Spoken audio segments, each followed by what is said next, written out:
24 ans après, nous y voilà. Enfin de retour chez eux.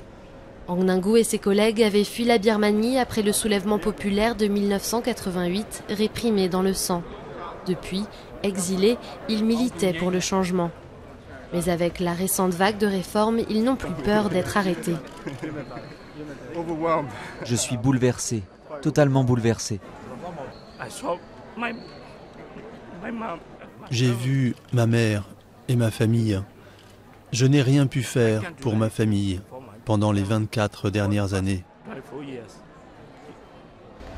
La rapidité des réformes a surpris tout le monde depuis la dissolution de la junte il y a moins d'un an.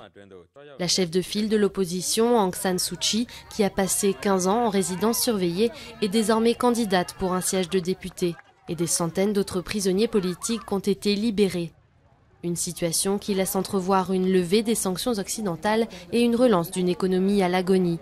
Mais le pays manque de travailleurs qualifiés. Le pays a besoin d'experts dans divers domaines, en particulier dans ceux qui bénéficieraient au développement national, comme la finance, l'économie et les infrastructures. La répression et l'absence de perspectives d'avenir avaient poussé des millions de Birmans à prendre le chemin de l'exil.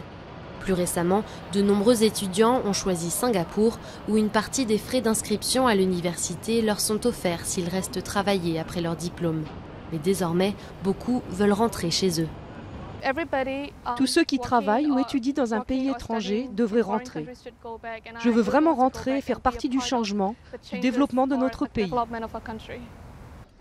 Pour Ang Nangou aussi, le temps est à la reconstruction.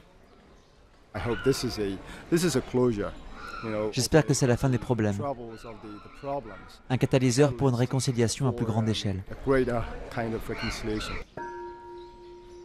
Il espère que son retour convaincra d'autres exilés de l'imiter pour apporter toute l'aide possible à un pays encore loin d'exploiter pleinement son potentiel économique.